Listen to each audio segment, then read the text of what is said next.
Hey, welcome back to Animation Dissection, the podcast that podcasts like a podcast. Podcasts! I am Neeksy, here, of course, with Zorak. I'm conserving energy today. I Yeah. am an energy conserving man. Make sure to mention this at every given moment, please. Thanks. Yes. So, if you haven't figured it out already, we are talking about Hyouka. But before we go into that, let's do the usual round of animation news. So, first story I got. Hey Zorak, remember SWAT Cats? Yes, I do. They're back in Kickstarter form. Oh boy. So they, the creators, the Tremblay brothers, have successfully raised about, I think, $141,000 for an attempted reboot. And I say the word attempted here with emphasis because uh, the fundraising goals were kind of low. So, for example, at 50,000, they were going to make a new series Bible, create 3 scripts, new character designs, and concept art. At 100,000, they would produce a 2-minute teaser to establish the look of the new series. They wouldn't have a fully animated pilot episode until they reached 200,000. So they only reached 141,000. So this is basically just paying for the time and energy to make a pitch that may or may not get picked up by anybody. It's kind of an odd thing that they're essentially pitching to us to make a pitch to somebody with more money. Yeah, I mean, here's the thing: is to be fair, animation is very expensive. Absolutely. It takes a lot of time So and man hours. and if you wanted to do an entire animated series to a certain level of polish, it requires a good amount of money, and I think they want to take the time and money to kind of make this teaser or to take the time out of whatever schedule they have to put this all together, I guess, and then hope that a network like Cartoon Network or someone else will pick that up. So it kind of makes sense, but it's like, I I don't think know. pitching it as a new series in any sort of like wording, regardless how you approach it, I think that's disingenuous. I think and also probably unattainable ultimately. I think the approach that they should have taken, realistically speaking, should have been along the lines of, say, the Little Witch Academia additional, single episode thing, or like something like Kickheart, where it's like, hey, we want to make a short of the things you like. That's it. You're paying us to make this short. If something comes from that, we'll see. They could certainly use that short that they make as a pitch, but At it least they the they audience gets something out of it, and at least in the then end. they're being honest about what they're actually selling as their bill of goods here, because the likelihood of them actually producing a series based off of this is Very uh, low. exceedingly low. In fact, I'd Yeah. say, just And that's because. and that's exactly the issue. And I think a lot of things where it feels like Kickstarter is being used as a way of hedging one's bets. Sure. They're in order, $50,000 to make a new pitch Bible, 3 scripts and a couple character designs and concept art.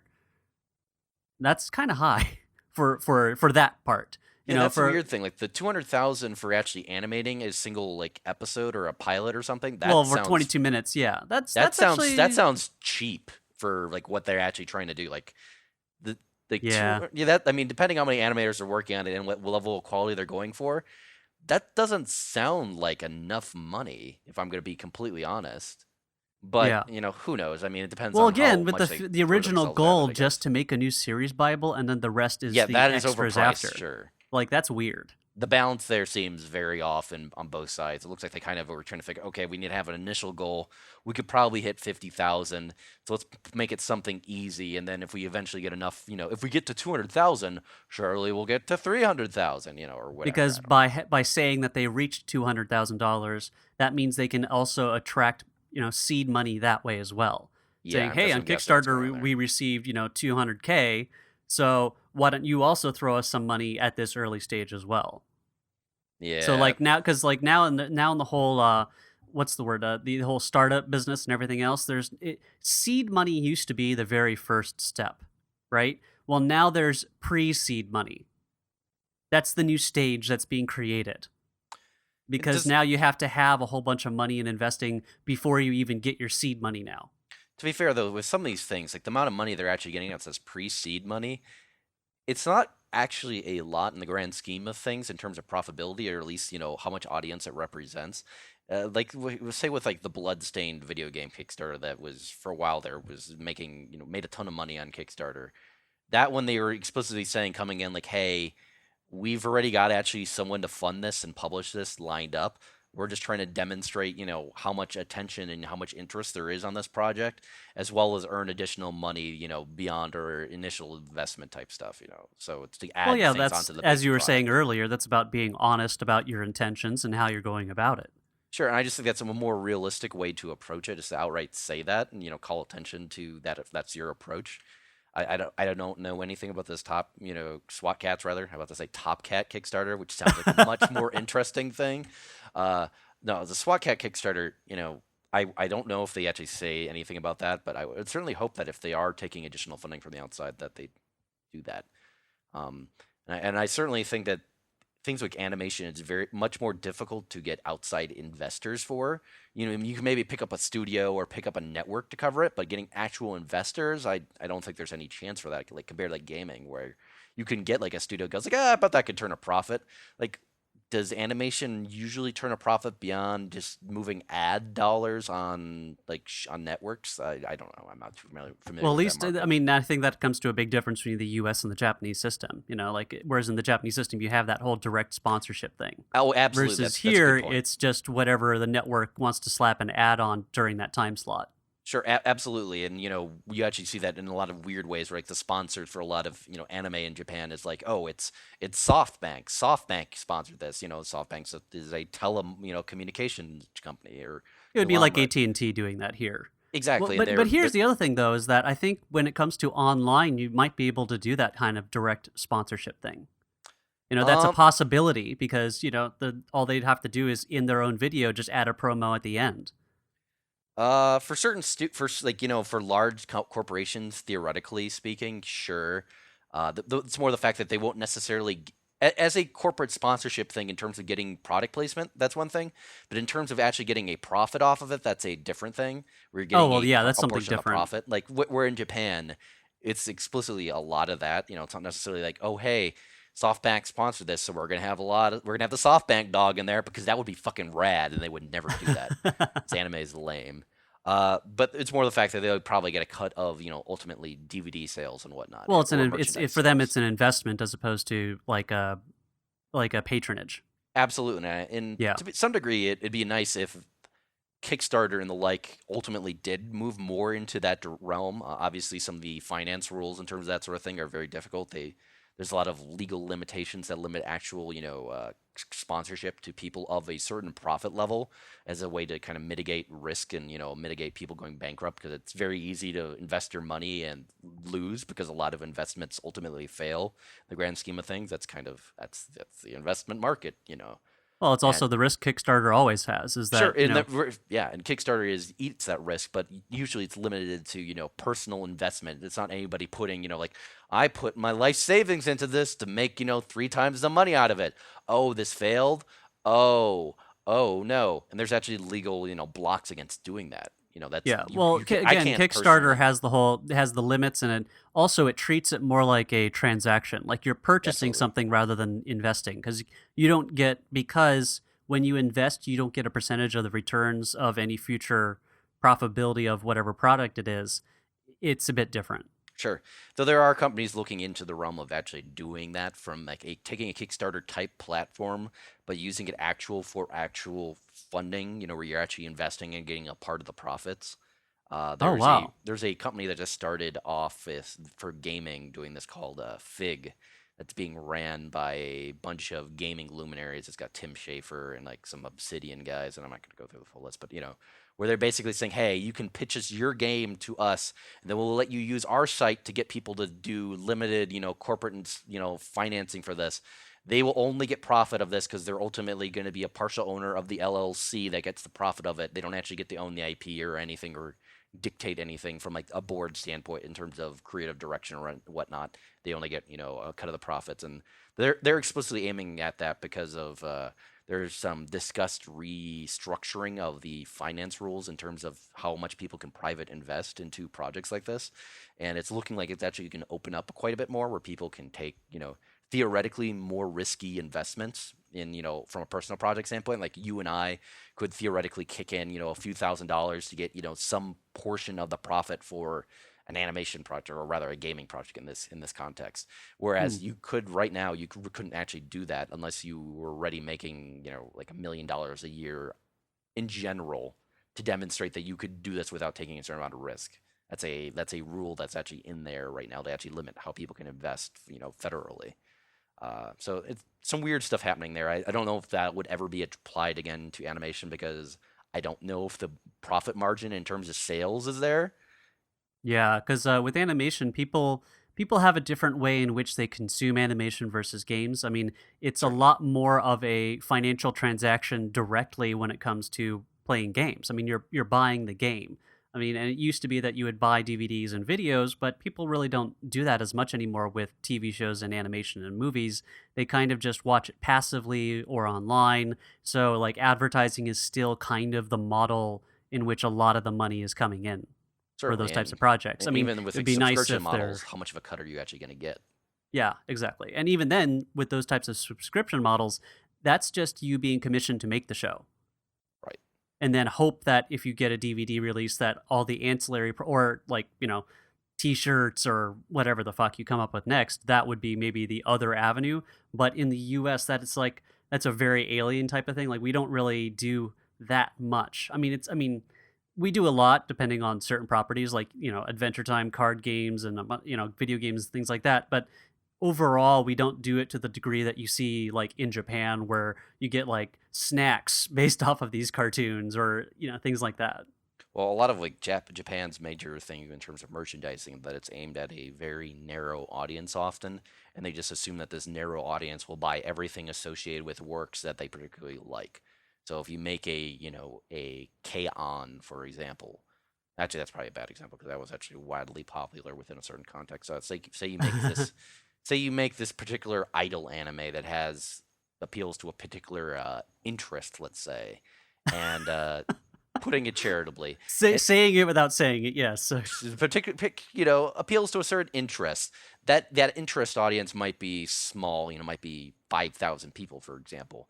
But if they can say, "Oh, right, what's running the numbers? I bet these 5,000 guys will pay, $200 for the Blu-rays, and then they'll buy, a bunch of figurines from them to jack off on, and they'll also buy all the audio CDs of the cast, saying lines and being weird and shit, and we'll be able to sell this shit, for a ton of money to this narrow group, and looking at the numbers and in and out, yeah, we'll turn a profit." Whereas over here, it's very much mass market. We need to sell ad dollars, and DVD sales and merchandise sales. That's more gravy more than anything. We're certainly Yeah. not making shows in terms of selling merchandise a lot. Like, there's no real action figure vehicles over here.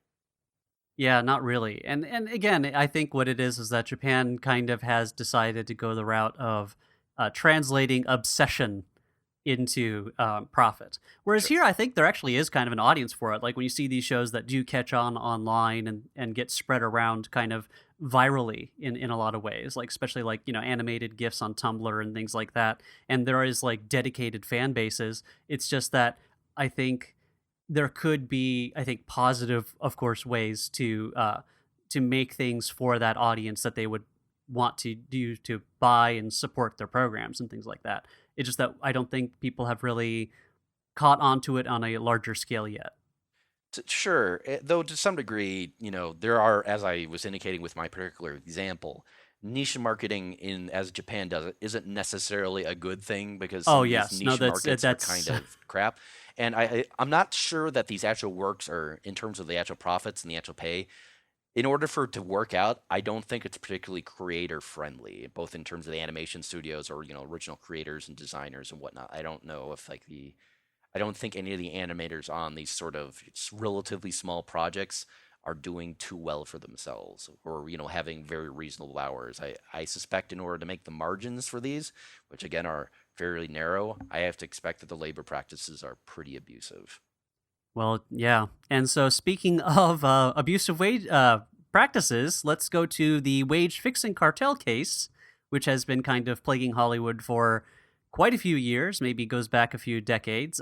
We've talked about this earlier, where a judge had kind of ruled against it, but then there's some kind of labyrinthine ruling here. But basically, a judge has kind of ruled that the plaintiffs do have cause to continue this other side of case, the idea of covering up the wage fixing cartel. That means that this might actually be able to go to trial after all. And because I mean, we don't know if it's going to go to trial because they might end up doing a settlement instead, which is what was previously done in the kind of wage fixing stuff. Versus this could maybe go to trial as well. Because what happened is the reason that we learned about all this stuff was because of Ed Catmull's deposition during the other trial. Hmm. So, and the way a lot of this type of fraud cases work is it actually, this judge ruled, I think, that, well, you can actually sue now after you find out. It's not when the crime took place, it's when you found out that you were being scammed. Right. So, by having Ed Catmull, like, basically kind of, admit that this is what they were doing during that trial, that was when many people found out. So, the time period hasn't elapsed yet. That would kind of throw this out. So we'll see what happens. Let's see, what else do we have? I have Netflix has acquired Studio 4 Degrees Celsius's films for streaming. They're going to be starting in early September, and this includes films like Mind Game and Good. Genius Party. So Right. I think a lot of people are really excited about that. I think they also have a OVA series that's going to be streaming as well. Cool. So that's going to be exciting because they're a pretty good studio. I think didn't they also do Girl Who Leapt Through Time? I believe so. They've also done a bunch of the random for money sort of projects that you have of like Western products, I believe. Didn't they do like the Animatrix? I think they I did think that. so. Well, I think a lot of studios did that. There was like a lot of different animators and things that Or am went I through. thinking about Madhouse? I think I'm thinking about Madhouse did a Madhouse. bunch of those too. Yeah, and I honestly I think I'm actually thinking about Madhouse. They both have done a bunch of that sort of stuff, but yeah. Yeah, Yeah, they've done a bunch of great stuff. You know, as you said, Mind Game is particularly one that we both quite like a lot. Masaki Um, Yuasa being a big part of that. certainly, certainly. They've done actually. They haven't done much as of late, have they? What is the most recent thing that was actually like good? I think they did Mamoru Hosoda's films. So that would Yeah, that's be fair enough. Yeah. Summer Wars and things like that, if I recall correctly, of course. But Did they? I think that was well. I remember he got his start there because I think he started with Girl Who Leapt Through Time. I don't know if he's still with them, No, but Summer Wars was in fact Madhouse. oh, great. So you made the same confusion I did. So Well, there I, we I go. remembered him getting his start at 4C, I think. Sure. And 4C So is actually, and I was actually right. 4C did in fact do the Batman stuff and a bunch of the Animatrix stuff. They also did that Thundercats remake. You remember that? yeah, the one that was on Cartoon Network, right? Yeah, they did that. Hmm. Weird. I don't remember off the top of my head what they've done recently. From the looks of it, not all that much. That's particularly worth noticing. Yeah, that's right. They did those the Berserk movies, reanimating that stuff. Those Hmm. look rough. Oh, So uh-oh. yeah, a Maybe lot of this might be they might be needing this cash flow then. yeah. They also did a bunch of the Halo projects, and I think they did one of the young. Yeah, that's right. They did one of the young animator training projects for 2014. Right. Okay, that's where I remember last seeing them. Or was it one of the 2015 ones? It may have been a 2015 one. Yeah. I Anyway, think they did the one about music or something like that. That might have I been believe so. theirs. Yeah. Yeah. So, and let's see, in other projects, we got Shadow Machine, the studio that brought you Robot Chicken, is releasing an animated feature in stop motion style, and it's being heavily marketed as for adults, and it's called Hell and Back. And I, I'm not sure how to react to this one because, like, I mean, Uh, tastes. I mean, people have different tastes, so like, this type of comedy is pretty common, I think, for mainstream audiences. I just kind of resent the idea that when animation is considered quote for adults, it translates into this. See, Like I think you're you're expecting too little of general audiences, even, general audiences who watch this sort of thing. Like, I have often found Robot Chicken quite funny. Like, it is often a pretty funny show, I think. No, I mean There's that's a not lot of. my problem with it. Is I think this trailer is actually kind of I like Oh, parts of Robot Chicken. I don't oh think yeah, I I think agree. I'm just this I'm saying saying this this particular trailer in trailer, particular is fucking rough. Like yeah, it does. this movie looks unfunny as shit. Yeah, bad timing and things like that. And also, it just feels like they're throwing in a whole bunch of just edgy shit for no reason. Yeah. And by combining it with this quote for adults type of thing, I just hate I just don't like the fact that when someone says animation, comma for adults, Yeah. when all that really means is oh, it's super edgy and raunchy. And it's like you could also do like more mature and advanced themes. Like it's not that's what I'm worried about is when That's someone never says gonna animation fly in comma for Western adults, audiences, man. and that's the well Not again. in this century. Yeah, and Or again not in this decade that's anyways. that's a general complaint. I have more of a philosophical difficulty with the what's going on here. I Oh mean, yeah, I'm with you there. I just think, like, honestly, looking at well, I this, mean I realistically, expect yeah. this is going to bomb because this looks bad. At least I certainly hope it bombs because it Well, looks real this bad. it reminds me of that kind of MTV era of animation where you had the stop motion studios where you had Celebrity Deathmatch and you had that kind of road trip one. I can't remember the title of it where they But had this is that worse kind of animated than Celebrity Deathmatch, and that's fucked up. yeah. I mean, there's a couple things of like nice production design in it. Like there's a couple design things that are kind of cool, but it looks really rough for a feature film. For a TV Mm. series, like wow, that would actually be pretty good, pretty decent. But it doesn't look like feature film level polish to me.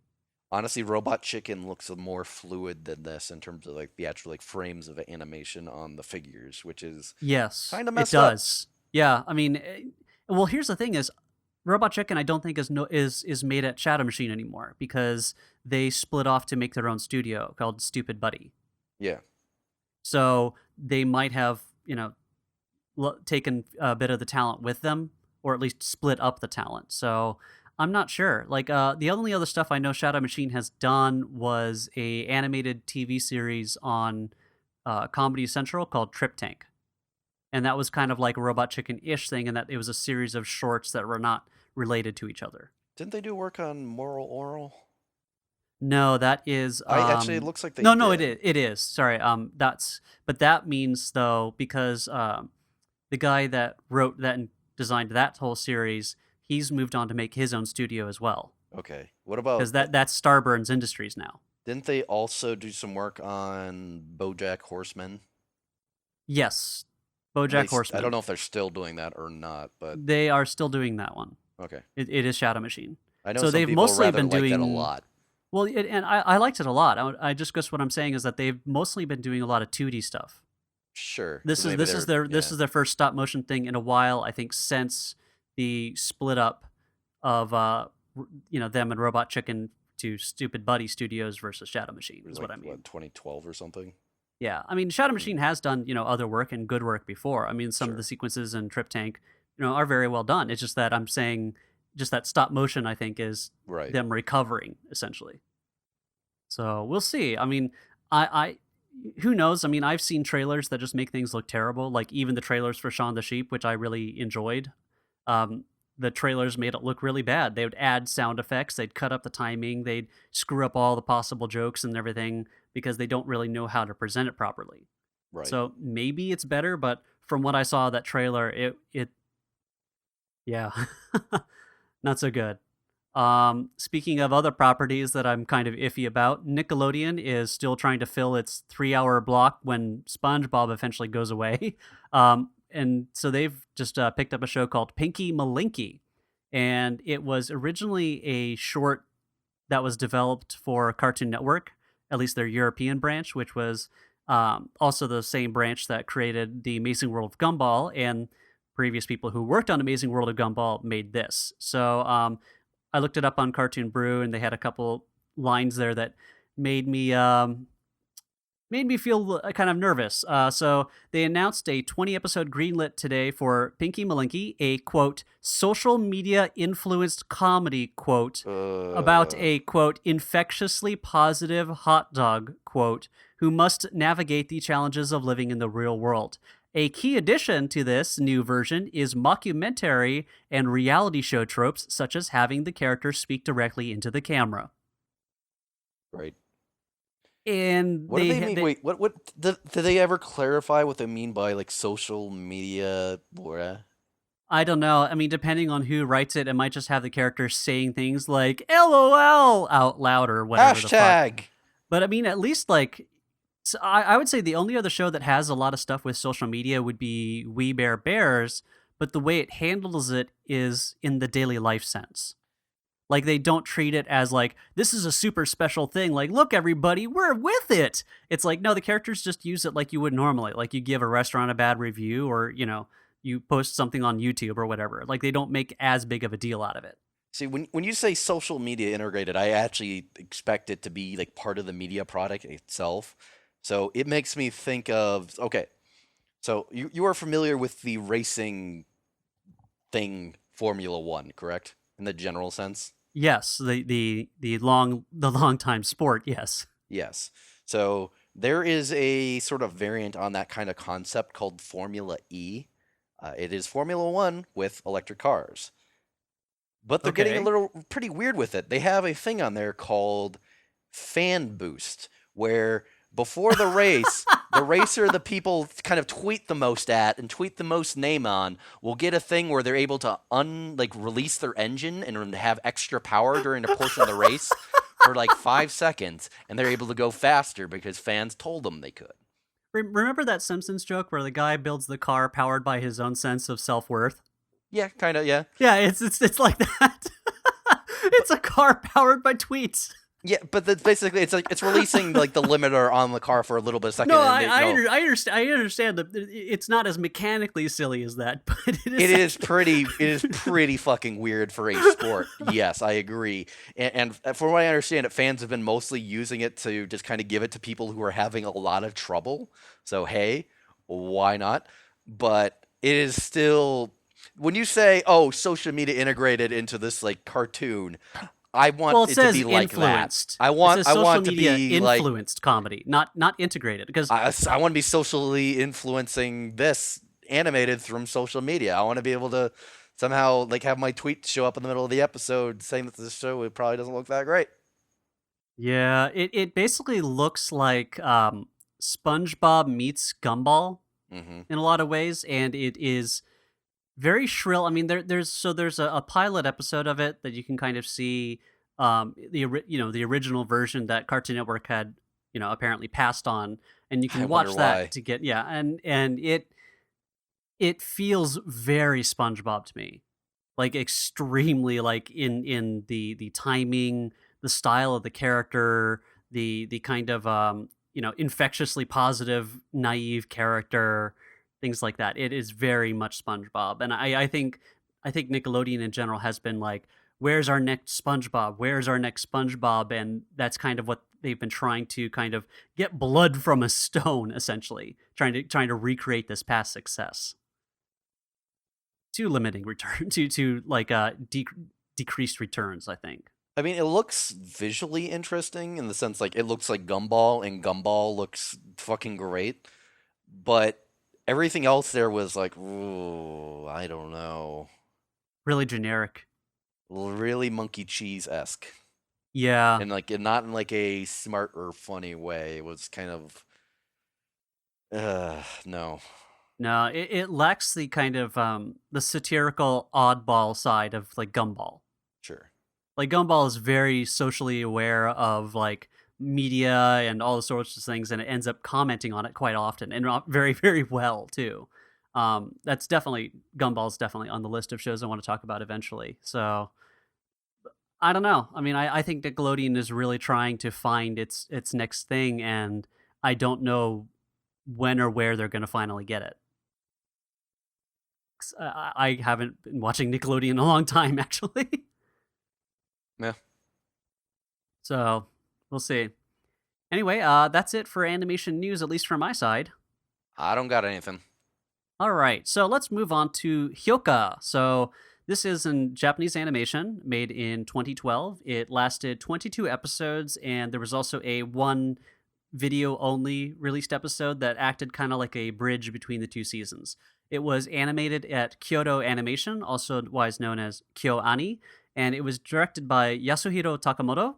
And he is the director who had done things like The Melancholy of Haruhi Suzumiya, Lucky Star, and I think he had also worked on episodes as an animator on Nichijou. And then this entire series is also based off of a series of novels written by a kind of a somewhat well-known mystery writer, Honobu Yonezawa. So this was not a light novel, but an actual novel series in the mystery genre over in Japan originally.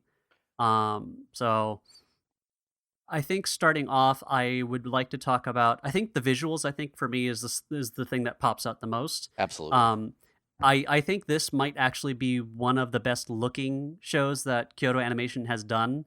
Both in terms of I love the color palette they have picked for this.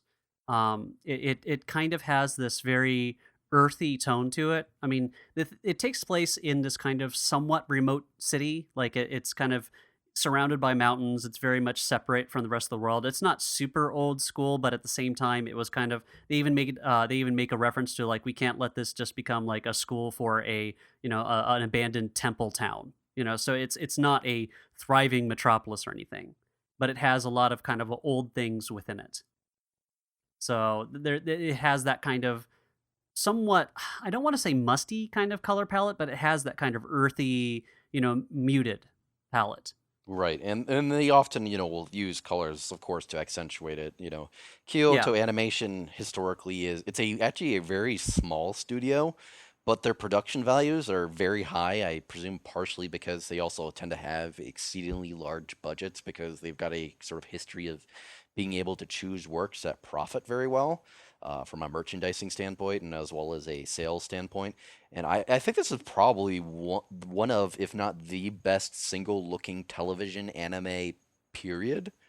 It looks really good visually speaking, at least in terms of, generic production values, in terms of like the actual things going on the scenes, like the idle animations. There's not a lot of sitting on frames of people just being still. There's some, of course, when that's useful, but even then, blinks are exceedingly well animated with a lot of frames in them. For example, all Or the well, motion. characters do acting in this. You'll see Absolutely. they'll do, and something I really appreciate is like you'll start seeing like a couple of the characters that you kind of you notice a few little cracks kind of developing within their personality. I think especially with the character Satoshi, he um he kind of gives away a little bit of his complex throughout it, but through very small things. Like they'll do like certain looks away, or that they'll change like the angle of his mouth and eyebrows just slightly when he hears certain things, and they're not in the center of the scene, but you kind of notice them. Yeah. And so when characters make statements, they aren't just a pose, one movement, and then followed by a bunch of mouth flaps, which is usually what a lot of shows will do. They'll have them change their speaking in the middle of their sentences, Right. which is like something you don't see in a lot of anime, or at least not in most everyday ones. And I think probably what is the most interesting parts of this are like the two main things I'd say that are actually best about this are the use of visual metaphors and visual imagery is Yes, very interesting. And they the do a lot motion of graphics essentially. Yeah. yeah, they do a lot of fun stuff with it, kind of to make things a little more exciting and actiony, and like when things are probably a little mundane, kind of represent stuff. A good example I would say is early on is there's a thing where Oreki, the main character, is conflicted about wanting to make a decision to do anything, and it's visually represented with him like at a table between two menus, and he's going towards the one menu, reaching for it, and then the hand of Chitanda, the female lead, pushes his hand to the other item, saying like you want to order this, and it's like this elaborately set up sort of thing in the midst of it, and it's not like a meta thing exactly. It's a just an interesting Well, it's a visual metaphor. metaphor. Yeah, Yep, it's an idea of kind of visualizing his emotional experience, and I think they do that a couple times really effectively. absolutely. I guess maybe let's talk about the basic premise of this. One Is more thing before we go on in terms of the animation stuff, I wanted to comment on.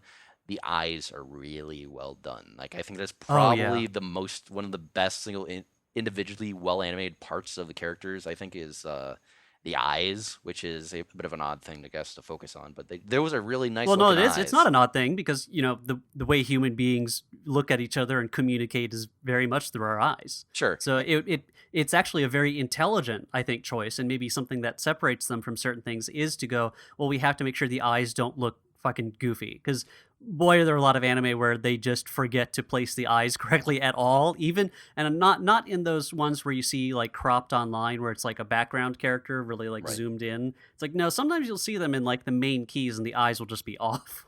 Sure. And it's interesting that they actually have this much animation in a work where essentially not all that much happens action wise. Well, I think they also did something. I think the director was really good in this too because the camera angles and what he when he chooses to cut from one thing to the next is just really good. Yes. I really think that just the direction on this overall is very cinematic. I mean, cinematic, I think, is the best way to describe this TV series. I mean, anime in general, I think, as opposed to a lot of its Western counterparts, is often more cinematic in that it treats the compositions like you would a live action camera. But this one especially feels like a film in that style, rather than what you'd see for television cinema. Yes, I agree. And the visual language in general is very intelligently handled in terms of the framing of individual scenes. There's a lot of interesting shots. One of the scenes later on that I think is particularly was really interesting was a confrontation scene during the school fair type thing Oh towards yes, the the end of culture that. festival one. That was a Yeah, really yeah. at the very tail end of it, there's a confrontation scene where the mystery is revealed, and there's a character listening in, and it's actually a fairly complex sort of area in terms of what's going on there. Or the actual location and setting of it It's is a the lot bike going on. racks. Bike So racks, yeah, but yeah. where other characters listening in from is actually a fair bit, from a peculiar position off to the side and then behind another thing. And the actual composition of the setting itself it's a very elaborate, it feels very natural, but the way that it's actually framed gives you a good feeling of the space and where everybody is located in it.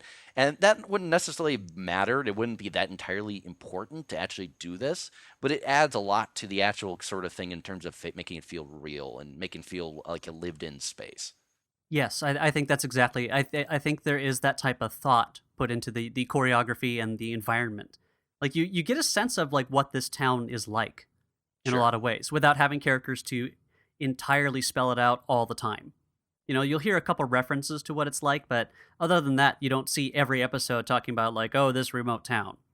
You know, Yeah, they don't call attention to it a lot. Like it doesn't seem like it's like a super remote town. It looks like it's kind of an outskirt sort of thing. yeah, it's not a major city though. Yeah, So either way, I guess the basic premise would be it is a mystery series, but it's the non-murder type, and a lot of what's going on here is kind of like about deductive reasoning. So it's hard to say. So like the basic premise is that the main character Hotaro Oreki is this kind of uh, you could have an argument about this. I think he might suffer from a form of depression because I think I sympathized with his worldview to certain degrees. But the show itself kind of filters it through a somewhat sillier lens by saying he has a energy conservation policy where if he doesn't have to do it, he won't do it, and if he has to, just get it done quickly. And he kind of retreats from other people in a certain way. And he kind of views other people who have energy as being a very kind of alien person, people who are not like them. And so he has just entered high school, and his sister, who is kind of a very domineering presence in his life, and it's kind of interesting that we never actually get to see her face, but her presence is kind of throughout the series kind of felt, and that she's often the orchestrator in passive or active ways of things, getting him involved. He is being forced to join the Classics Club in order to keep it from being disbanded. yes. And the Classics Club does nothing to do Nothing. with classics. In fact, it is Or just just doesn't called. do anything. Well, like they're supposed to write an anthology of some sort, but that's Well, about they it. did that, but well, they actually make a line during the school fair thing that, oh, the classes club, our club is weird and it has no goals. Like, oh, yeah, it's kind of just a place for you guys to hang out, huh? Huh? What do you know? Yeah, basically, it's like a go home club but without going home. And they also have the required, a little bit of work to do. Well, the thing is, this school seems to be special because it is heavily into culture. So, like, they have, like, for what a normal high school over there is, they have, like, a lot of different culture and arts clubs. Sure. Like, that So, I mean, seems to be its that specialty. is a thing to some degree, as I understand it. They have lots of clubs in schools. That's a required Oh, thing. yeah, but they for them, like, they mention especially for them, it was. Sure. So, like, they for them, like, and also their festival lasts, like, 3 days, which is, like, at least a day longer than most do, and originally it lasted 5 days. Yeah.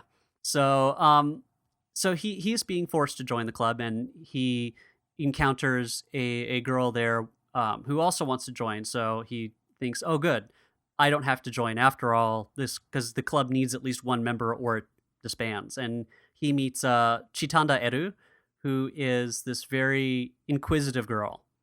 She's has a good memory, but she is kind of airheaded in every other way. Her character archetype, I'd say, is enthusiastic. She's enthusiastic, but also this kind of I think, when we were, talking before the show, you mentioned, Nadeshiko, Yamato Nadeshiko, which is a kind of thing of this is the old-fashioned, proper way Japan viewed, like, oh, this is the way, a girl should act, and, very motherly, and, proper at certain. Pure. Yeah, it's that type of, like, old-fashioned thing. And of But course, her though, she also has layered on her the dumb yet smart, that is kind of the moe ideal of like, oh, it's a character that's, she's socially dumb, but she's also intelligent, and that appeals to the nerds.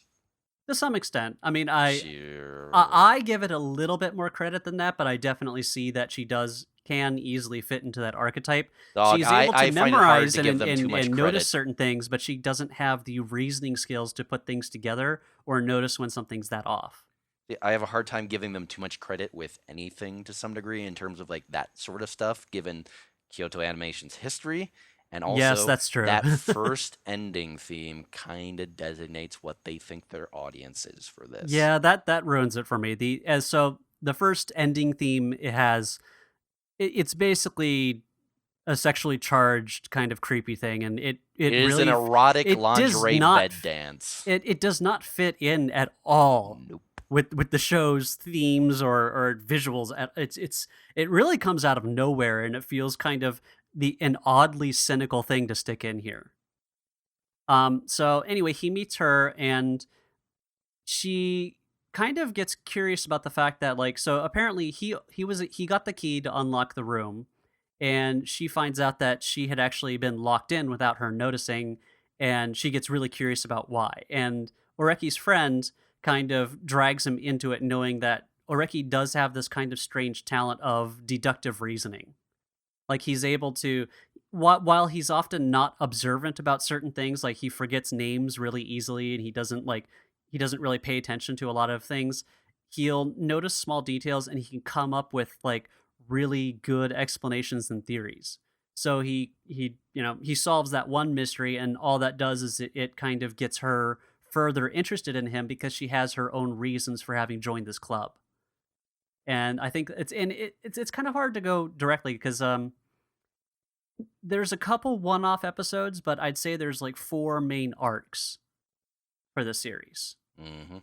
if that makes any sense. So the first arc is about the club itself and the reason that Chitanda has joined it. And it turns out that her uncle a long time ago was like one of the founding members of that club back when it was a classics club, and they did anthologies and things like that. And it was during a time of great civil unrest in Japan, like a lot of the protest culture that we saw, in America, but that was being directed to different causes over in Japan, particularly in education and schools. And during that time period, there was, a big unrest, and the uncle was expelled, and she doesn't know why. And one time when she was a young girl, she kind of bothered him until he would give her an answer, and all she can remember is that the answer he gave her caused her to just become inconsolably sad and just cry, like just completely just break down. And she's trying to remember what he had said because he has disappeared in India, and after 7 years, someone can be declared legally dead after being missing for that long. Can I real quick So interject and say I love that as a trope? Like, that family member disappeared in India. It happens a lot, I'm noticing. Like a really, lot of people disappearing in India in Japanese anime. I don't know. That seems to happen a lot. But go on. weird. I haven't seen any of them that I've do seen that. I've seen other ones like that. Not necessarily Huh? India, but like Africa. Like, oh, You just family go member went missing. overseas and I haven't heard of him in a couple years. Hmm. Probably dead. Yeah. Interesting. Well, either way, so like so the seventh year's coming up, and the family wants to hold a funeral, and she wants to kind of remember before then. So she kind of enlists Oreki's help because he's been able to solve a couple of these mysteries, including one he created just because it would be easier to solve this one mystery that he designed than to walk across the school to solve the other one. Okay. Can I real quick interject about something? Okay. These mysteries, most of them are really, really lame. Yes. I Like kind of it. like that. I mean, more of like let's like I'm fine with the scale of things. It's more that they are super convoluted and like dependent on things that the audience could never know, and they're just kind of handed to Areki, just kind of like, oh, here's the solution, solve it on the basis of this very limited knowledge. This particular thing with like the backstory of like the uncle, for example, they have a thing where they all do independent research and they meet up to discuss it. And it's like, well, okay, what do we have as our sources? Well, we have the anthology for the year after where they're being vague about it.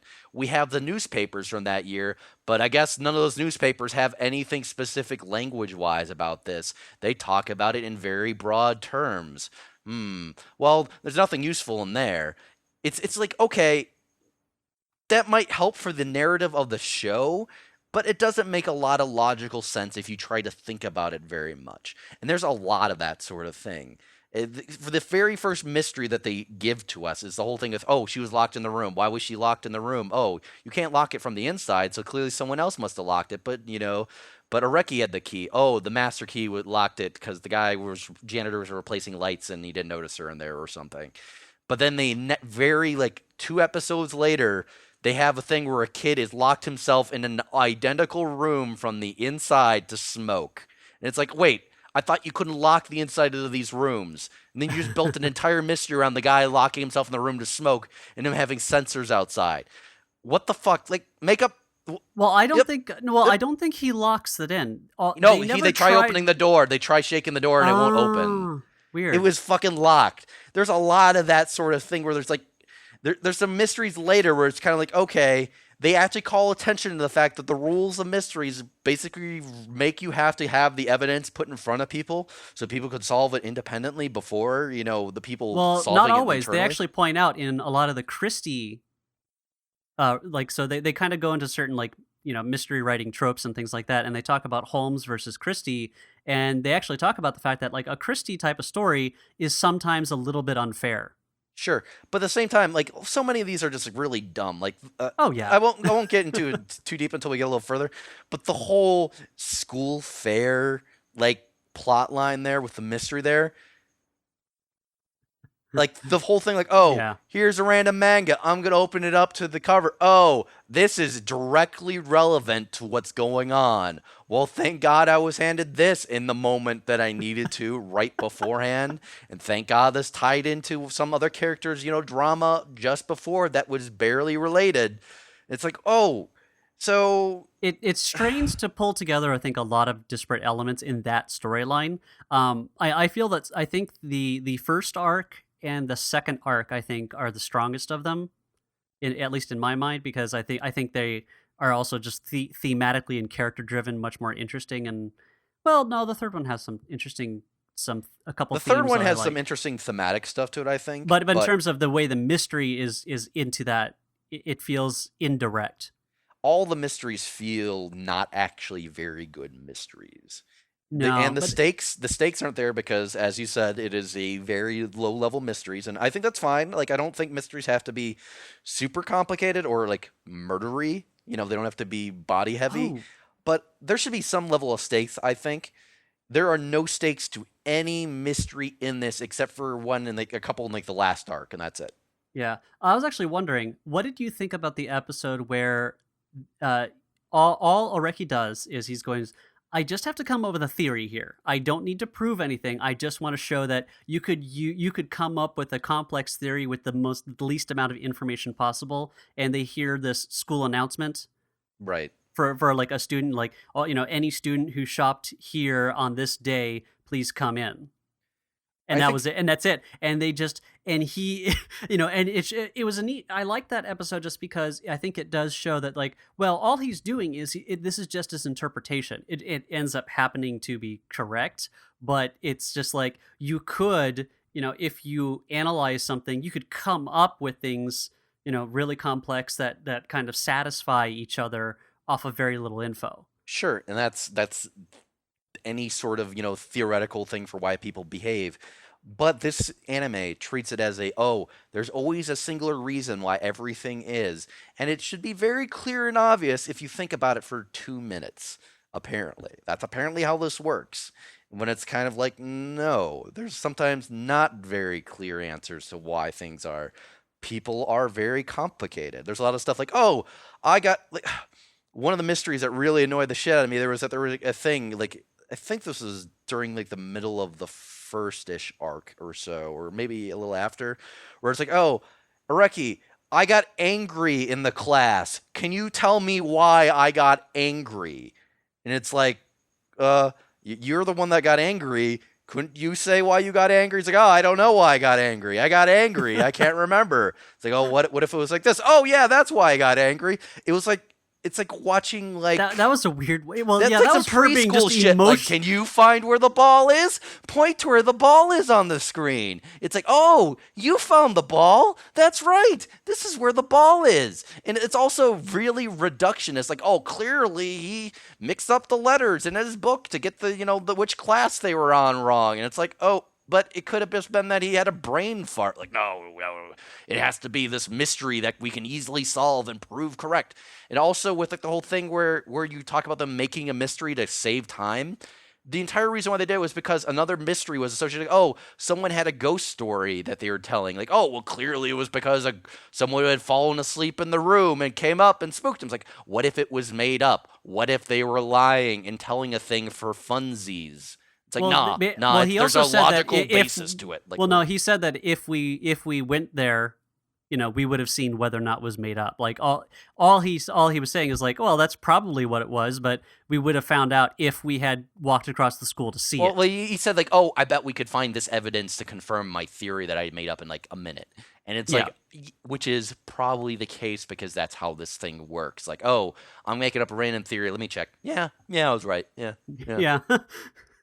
Well, again, like I think a couple times though, when he is solving some of these mysteries, he often stumbles where he's just trying to throw out an answer, and people go like, no, that won't work because that will contradict this thing. So like all the people around him are the ones kind of sussing it out with him. So they're trying to kind of like poke holes in it to make him come up with the right theory almost. Sure, but there's nothing really that evidence based to it. Like in terms of No. mystery, it's like it's all just kind of, well, what if it was this? Like, well, broad stroke number A says it can't be this. Well, what about broad stroke B? Stroke B. Well, no, that contradicts this. Well, clearly it's C. Well, we got there.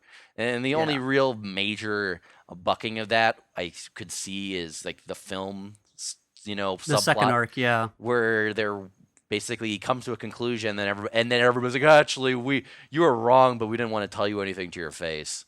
Yeah, Yeah. yeah, and it's Well, like, that one's interesting because he was also being manipulated in certain ways, so that kind of it led him astray from the start. but the manipulation was deliberate, and it's once again falls into the kind of bucket of they don't actually have much in terms of like their own sort of will and curiosity driving things. It's more they kind of get handed what they need to get to where the plot requires them, and Yeah. that's one of my major issues with this in general. I presume we're going to talk about characters specifically more later. Yeah. So much of this feels very mechanical in its construction. It's like the way like I was describing it to you earlier. Is like I can feel the gears moving below the surface on how characters act, how they're portrayed, and how these plots kind of act out. It feels very by certain, like it's like kind of like falling by, I wouldn't say by the numbers, but it feels very deliberate in the deliberate, but when I say it's deliberate, it feels very particularly constructed to fulfill a point, and it doesn't necessarily come across very smooth, and these characters don't necessarily come off very real when they're doing it. Mm. Well, That's I my feel take on that this. on other areas they feel very real. In I think when it comes to their personal arcs, they feel very real. It's just that a lot of the mystery stuff, oddly, they end up being much more like cogs, I think, as you say.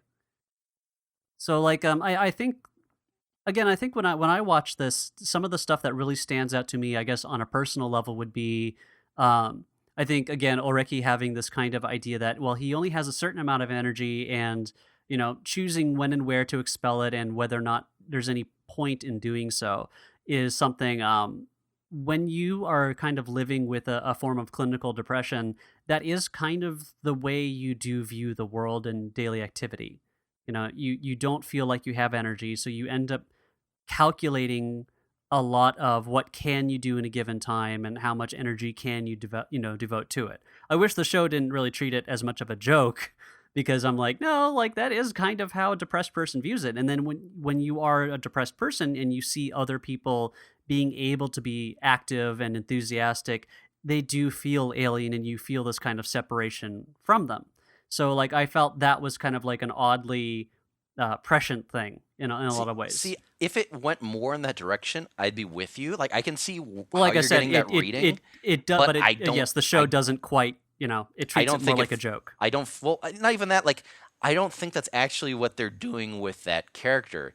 I think it'd be. I mean, I could see how you could read it that way, but it seemed like they never actually portray Oreki as being actually depressed or actually, feeling like apathetic. Sure, which is certainly a symptom of depression. I'm not going to deny that by any Well, and means. I think the social alienation side of it too. Sure, but at the same time, he's not actually unhappy in the general sense. Like he is actually pretty happy with his mode of life.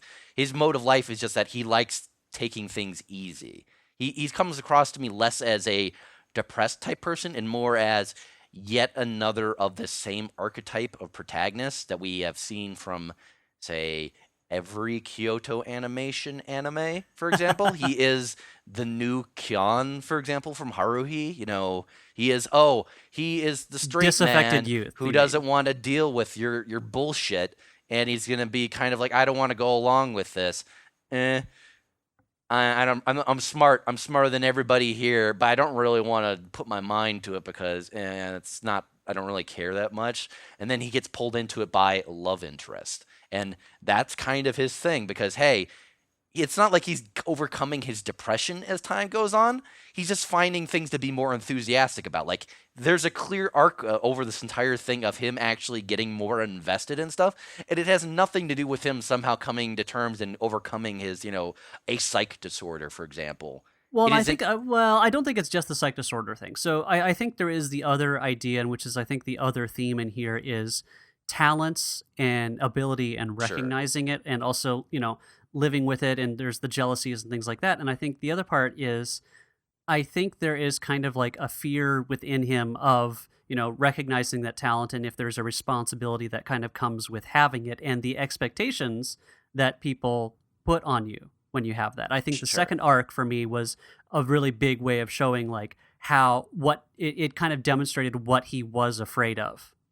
And and what he was afraid of ended up kind of coming true in that sense. That arc did not have a happy ending. I mean, he Oh, eventually does figure it out, but it does not have a happy ending for anyone involved at all. So, but and the I was kind of okay, happy with that. I thought it was sure. actually really strong that way by showing like, yeah, it's not going to end out happy every single time. And But even the in the first unhappy one, ending is that he didn't figure out how this film was supposed to end originally and was being slightly manipulated by it. As far as unhappy endings go, I think that's one that he could probably live with. Like, whatever. Like, well, again, I, the I stakes think are the other so idea minimal was, here that it's kind of just like where they yeah. could go with the emotional stakes, they don't go typically. Like the last arc kind of does some of that stuff with the actual character relationship stuff, but they play it so safe at all the time that I don't actually see like the only way that is a bad payoff for him is if again his entire goal in life is actually to conserve energy just because he doesn't like doing unnecessary stuff. Not because of, it's going against, sort of psychological sort of thing. It's because he is a walking archetype. He is a walking archetype of the laid back guy who wants to conserve energy. They repeatedly, constantly are barking about, oh, that Hotaru Areki sure likes conserving energy. Oh, Areki, you can't get him to do anything unless you motivate him properly. Oh, Areki wants to do something? That's surprising. Oh my gosh, he yelled out a window. That's so unlike him. It's like they're constantly calling attention to it because he is a walking archetype. The character, there's more to him, sure, and the show is great when they actually go more deep in the characters. Like, there's a lot of interesting stuff about the characters' backgrounds and their sort of personalities and whatnot. But they obsess over these like light novel style character archetypes that it feels like a pitch document sort of thing. Like, oh, you have the energy conservating nerd who doesn't really want to go with things. You have the super enthusiastic, smart, ditzy girl. You have the friend character who can't make any decisions on his own, but he has lots of knowledge that can help the detective guy. And then you have the other girl, the other love interest, the one who is tsundere kind of. They're like walking archetypes, and that is, I hate when they actually focus on that aspect because they repeatedly actually call attention to it. Like, oh, Mayaka Abara, the fourth character which I haven't talked about much. Oh, she doesn't like it when you call attention to stuff that she's frustrated about. She gets angry easy. We're going to call attention to this because, archetypes. In case you didn't get it, there's something going on here. We wrote this down in our original document, deciding how all these characters are going to behave. It doesn't. The characters don't feel super dynamic when they do that a lot. And there's interesting character stuff in here, sure. I like some of the stuff, with Areki, finally actually coming out of his sort of, cocoon, actually start doing stuff with people. There's the thing with him solving a mystery about, a former school teacher, which, while really, really inexplicable, is a major character growth moment for him. Yeah. But they don't do enough of that, and they devote most of, the third arc takes up, not literally half, but takes up a lot of this damn series. It's like something like 8 episodes of just that fucking festival And alone. it's sure, they're building up to it over time, but the actual stuff that goes down on it, or in it rather, going down on it sounds something horribly different. Yeah. Not all Freudian that much slip there, actually huh? happens in terms of actual character arcs. Like, there's a few. Kind of. There's a a couple message to it. ones. There's a message to it, but I feel like that message is not super well executed. It's muddled. It's an And interesting message. Like, that message is super interesting. Like, the way that they spread it across different characters with the message of like, oh, the desire of talent and wanting someone talented to do something with their talent, and people without talent feeling frustrated about, okay, I wish I had that talent. I wish I had ability that, your supreme skill, but you have no interest of actually doing anything with it. Why couldn't I have that talent when I'm someone who's actually interested in this sort of thing? And there's a lot of that sort of thing. They have a thing with Satoshi Fukube, Araki's friend, wishing, he had this sort of deductive skill because he would like to use that kind of thing because he actually has the sort of drive to do sort of things. They have a thing with Mayaka dealing with there's actually two people actually where it's like, oh, why don't I have the manga making skills that these two other characters do, unrelated to each other, basically? And when I'm the one that's interested and they don't care and they did a thing, it's a fling and they're geniuses at it and they're never going to do it again. And it's kind of like, oh, there's a message here that ties into the main cast, at least as far as Areki and Satoshi, but they don't. And also Mayaka as well.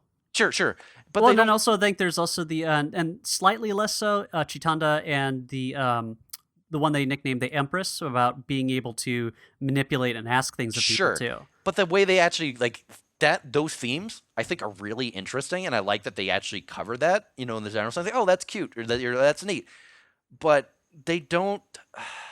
I They don't. don't commit to it strongly enough to make it have enough of an impact. Also, I think I get what you mean also with the character archetypes kind of getting in the way of the kind of more subtle brush details that are underneath them, and that they made these archetypes so strong they call back and kind of revert them back to these archetypes too often in a way that it ends up obscuring the parts that I'm looking at. So like when I'm looking at this show, I have to admit that the rubric I'm using, I acknowledge the existence of those archetypes being there, but I end up I'm having to put on a certain type of like, almost like rose tinted shades in order to go like, okay, I know that's there, but I'm noticing this detail here. I'm going to focus in on this detail. So what you're So saying my is my reading of it is, yes, I know it's there, and I know that's the part that's frustrating, and I think that's the part that muddles the good things it's doing. So instead, I go, well, and the bad things it's doing is so common everywhere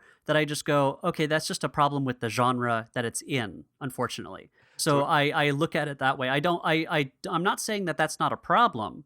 I'm just saying that it to me it's the assumed problem that exists in all these types of works. So what makes this work special to me is that it has those kind of more subtle brushstrokes underneath. see, That its voice is defined by the things it's done well in this case, because otherwise, those archetypes, they're pretty much normal. They're not offensive to me in the same way. I just go like, well, I've seen them everywhere. And you can use archetypes. I think it just matters how you use them, or if you have a purpose behind them, or if you have something else going on underneath. And again, like, this might be personal preference and personal view, but I feel when I look at this, I go, there's at least enough going on underneath in a few cases, and small little subtle moments that are sometimes difficult to explain. They do enough to at least make this have a kind of voice and a kind of story that's a little bit different, at least. See, I like down tempo works and I like character driven works quite a lot. And there are good examples of that. And I'm not going to deny that aren't good moments in this. There's a lot of stuff with the actual mysteries and character arcs feel they feel plotting, and I don't feel like they necessarily go places. The way Yeah, like I can see that. the way the story resolves ultimately, there's some amount of character growth, but I don't feel like it actually is a full trajectory. It feels like a inclination of a trajectory for these characters. Like, oh, maybe they'll go this way, but it doesn't actually go anything. And the scale of the mysteries kind of ties into that to some degree in the sort of scale of the plots. Like it doesn't the stakes being so low and the melodrama that's being raised about these very low stake mysteries. Like you can have mysteries that have stakes without it being melodramatic or without them being necessarily on the other side of things being actually very overly dramatic, like being like, oh, someone got murdered. We got to figure out what happened. Like it doesn't have to be either or, but they definitely went more in the purely melodrama. Like thinking about the film subplot where they get this mystery film where the ending is missing because the person who is making it fell quote unquote sick, and they, oh, we need to figure out what do you think was the ending for this type thing. And the way that they go, everybody's like basically falling over, like, oh God, if we don't solve this, it'll wait. No, no, no, no, it'll probably be fine actually if we don't solve this. But oh God, oh, we need to figure what's going on here. Oh, whoa, is us. Well, I guess actually would probably be fine. Like they actually call attention to slightly, like, oh, we have to do this for the sake of so and so. Like it's like they're not dead. They're just a little ill, and then that turns out that's faked even. So the stakes don't feel super high, even from a character like development standpoint, because the emotional character stakes shouldn't actually be this high. It feels like, given their personalities. Like I don't know. I guess. I mean, I don't see it that way. Like, I felt that in a lot of cases, yes, mechanically it would be fine. They would just film an ending, to whatever that film was, and just call it a day. Like they said, like, oh, you could easily just, do whatever ending that any of the other guys had, the three really bad idea ones. They could have easily just, it's a solution. And I think what it was is that there was kind of this it's a higher emotional stake than a mechanical one. And again, I think you could also argue that the show does not pull off the intense emotionality enough to make that convincing for you. Well, I think it's Like, you need those emotional stakes to be much more felt in order to have the consequence of failure seem like much more scary. see. I think emotional stakes are fine. Like I'm not saying that it has to be physical stakes, but I don't actually feel like there's a lot of justification for there being emotional stakes. Yeah, Like yeah. like Well, that's what the I mean. actual Is that you're like saying that this show in particular is just not doing it enough or right. I think yeah, I think you can do that sort of thing. I just don't feel like particularly that film one. I can I'm not saying like they should have, like I completely understand why they kept going along with it, in terms of like, oh, we want to get a solution because we want to be helpful. But at the same time, there's a lot of like stuff in the construction of it that just feels so artificial. Like Kind of. I hear. Well, this is the way I interpreted the film arc. Is essentially the girl that gets him involved in it. The one that they call the Empress. I can't remember the name of it off the top. Her name off the top of my head. Her name is Nadeshiko number two, the cold-hearted type. So, and the thing is that there's a couple places that you kind of notice what she's doing, and so she first presents it as, oh, here's something, could you take a look at it and decide. And she knows Chitanda from before, which they establish even further in the last episode, that Mm. they've known each other for a while, so she knows what her personality is like, and knows that she's going to drag these people along with it even if they don't have to. And but then she further gets Oreki actually motivated enough to Chitanda on her own can't get them to do this either. So what she does is she puts him into a situation where he feels responsible for doing something. So saying like, you rejected all three of the other theories that my classmates came up with. So now what are you going to be doing about it? Because you're the one that rejected them. So she, artificially or no, she has created the sense that, well, now you have to do this. You're the one that complained, so you better do it. And then she also gets him manipulated by kind of tugging at the idea that he does have a talent within him, and that what makes him special, and it kind of feeds into the kind of complex that he has, already starting to go on. And so I thought that kind of was an interesting way of doing it, because it does, the mystery and the reasons he feels like he has to solve it is about proving himself, because this would be, this mystery became to him the way of proving that he might actually have a talent after all, that he might actually be special and someone who, is worthy of, having expectations and things like that. And so then when he finds out he didn't do it right, it just shatters that kind of burgeoning confidence and illusion that he had been developing. Sure. And then in the end you find out, even more that, the person that was manipulating him, it seems like she might have had a good intent to some degree. Like it seems at first like, well, I'm protecting this student because she didn't feel confident enough to finish the story and she was worried about other people, so I'm doing away without hurting her. When it turns out, no, she just thought it wasn't very good and wanted to reject it without rejecting it. And so she dragged a whole bunch of people into this thing to save her own ego. And that thought that was like a really strong like condemnation. I thought it was a really interesting way of doing it. Sure, and I think So that was fine. It's more the fact that like everybody like falling over during this. Like, I think like the way that's like of all of them feeling that they had to pull a Reki aside, like we need to have a heart-to-heart talk. I think your theory was wrong, and it's like, da, da, da, like kind of like melodramatic, kind of like, oh, okay. I could see that being maybe a little bit silly, but the way I interpret it is that his kind of accomplishment and the fact that he went out of his way to do this, because again, he's the one that called them all to the school to write, come up with the actual ending. So he's the one that called it. He, and a lot of people were very impressed with it. I think they might have sensed that maybe he had, felt good about it, but to they didn't want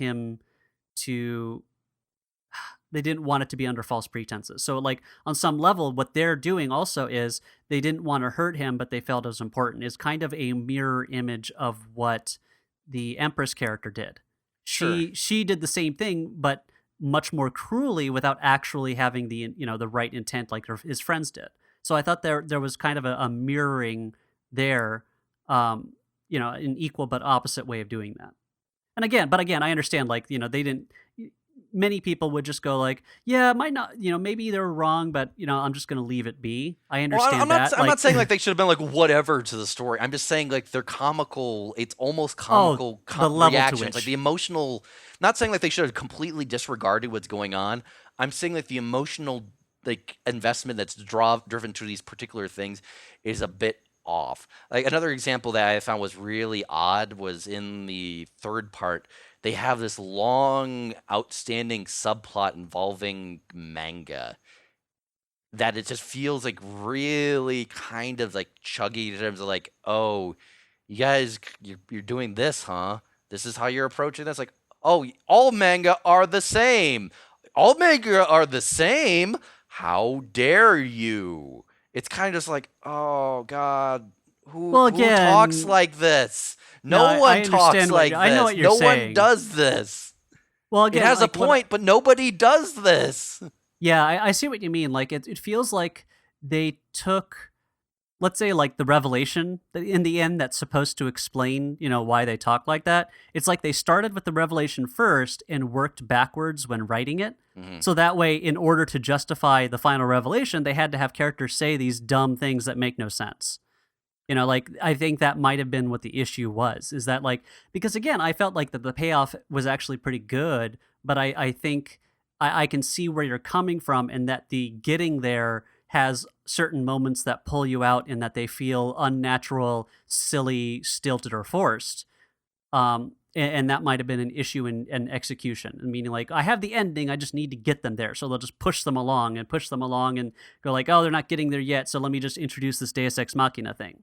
Yeah, well, yeah, they And certainly that Deus Ex Machina is is this terrible. sister? Yeah, well, even then, it's like the sense of like, oh, here is a random manga. I'm trading you for this thing, and it's like immediately like this manga is mission critical. Oh, Well, no, this the sister's the one that brings it to him. Yeah. sure, but there's also the thing of like Chitanda immediately shows up and is like, this manga reminds me of a poster. I'm curious about this particular thing. And it's like, wait, where did that come from? Like, I noticed you guys showed that post earlier, but there was no particular attention paid to that. It's like, I'm particularly curious about this. And it turned out to be a completely 100% important to solving the mystery of the thief there. But it Yeah. was like, wait, what? What? Why is this focused on right now? Like, yes, this is driving you to that result, but there's no particular reason why so much attention is being paid to this particular manga all of a sudden. Like, all lines of connection are being drawn to this manga that appeared out of nowhere in the scene, just at the right critical moment for no reason. It's like the manga is immediately super irrelevant to every subplot, and it's like, it's what makes like the frustration of Satoshi Fukube, the male friend, kind of funny to me. Where it's like, oh, how could I ever beat Areke at solving mysteries? He's so much better at them than me. When he's given the necessary evidence at the right moment for no reason, always.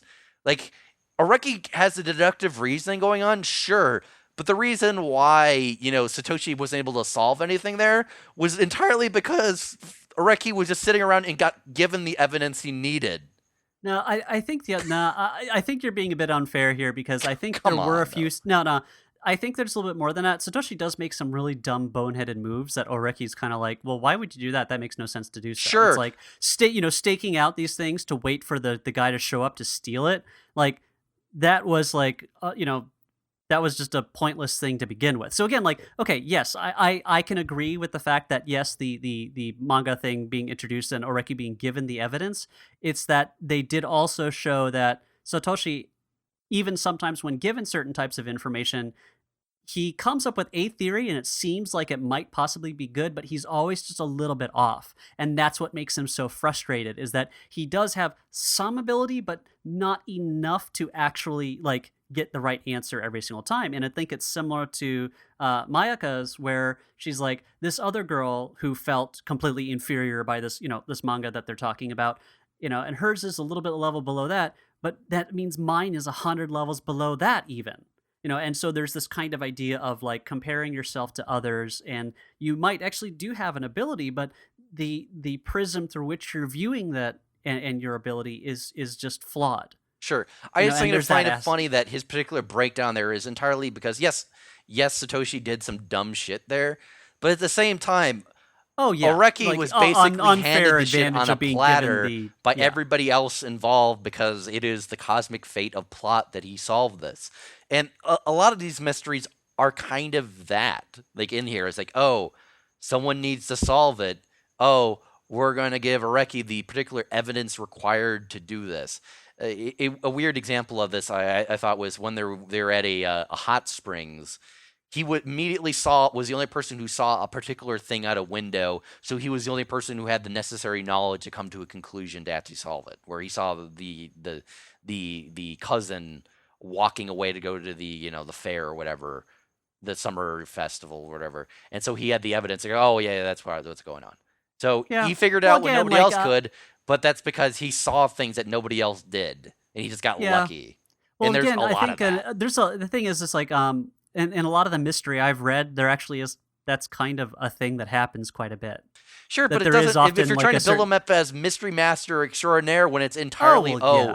he just happens to be in the right place at the right time because of plot, that is lame in my Yeah, opinion. but unfortunately that's often a thing you'll find in a lot of mystery writing. I Sure, mean, a lot again, of I'm like, shitty sorry, mystery sorry. writing.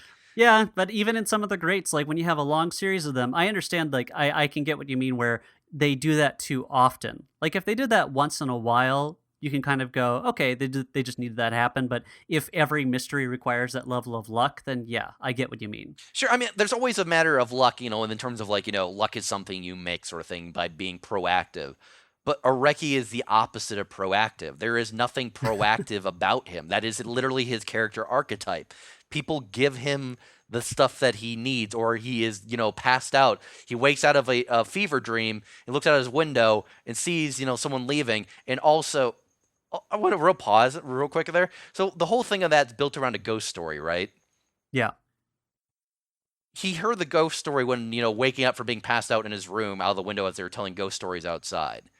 They immediately assume that he knows what the ghost story is the following morning. Why do they assume that? Did you get a reason why they assumed they knew it? Because they didn't imply like, oh, did you hear the story? They didn't do like something or like, oh, let me tell you the story that so and so was saying. They immediately assumed like, oh yeah, that ghost story. It's like, yeah, I know, yeah, ghost story, yeah, I heard that. Or no, he didn't even say that. They just immediately assumed he knew what the hell they were talking about. There I was guess no I just reason for them to assume that he knew that. He was passed out in his room. And that wasn't a plot thing. That wasn't like a plot element that, oh, how did he know that? He just knew. And everybody I else think knew he knew. maybe for mechanical reasons, because just you only have so much time to portray it, that having to backtrack, sometimes you just have to, skip certain things like that as long as it doesn't disrupt entirely. Sure, Because but they I didn't need think to what you're do doing it there that is way you're then. They didn't need to have nitpicking a him pass little bit. out that way.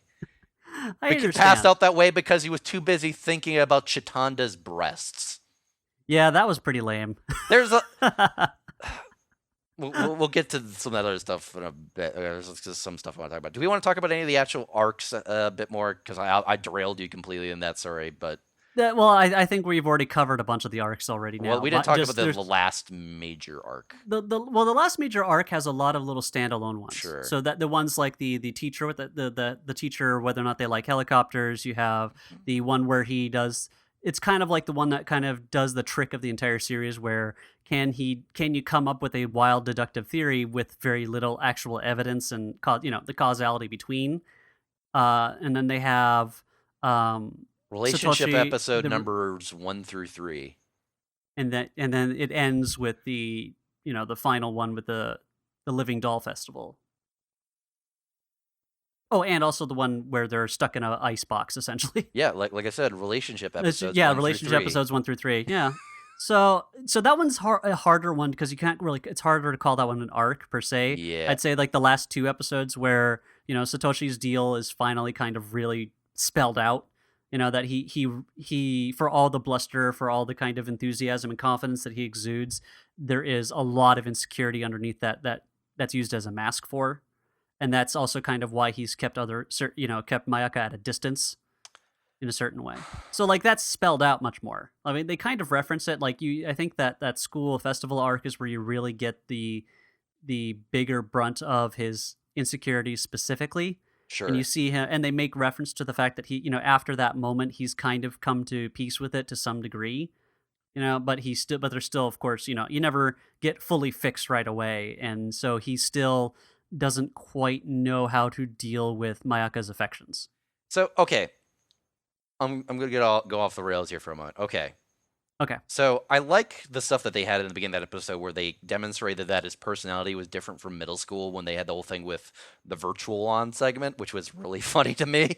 Yeah. But once again, the mechanics of it feel really deliberately, like kind of like the gears you can feel it when he deliberately calls attention to that later in the episode. Like, yeah, I bet you noticed how my personality was different when we played virtual on earlier, huh? Yeah, that was spelled. Like I said, when I said spelled out, I mean they spelled literally. it. But okay, Yeah. What human beings have his sort of That much reaction that he self-awareness? has, though? Like, I get insecurity, okay? Most people, human beings, feel insecure, sure. But him saying, like, oh, I used to get really into things. I can't let myself get obsessed over her because, if I show affection to her, towards her, I might, love her. And then that'd be an obsession. And obsessions are bad. You know what this reminded me the most of, for example, this particular interaction? This reminded me of that French comic that was made in like 24 hours, that dark comic. You know that one, right? No. Oh, where it's basically, it was a comic where where a guy's roommate is like the epitome and the encapsulation of the concept of a dark, brooding personality type, and Hmm. anybody who interacts with him, it's like a stereotypical sort of like jokey thing. Look it up; it's a very fun comic. I can't remember. I think it's actually just called Dark. It's a comic, just it's like a short little And it thing. was done as a 24-hour comic? I think so, yeah. Okay. It's actually really well made for that, by the way. And it's basically, it's like it normal human beings don't act like this. Kids don't act like this. Teens don't act like this. Like, nobody goes like, oh, she's really into me.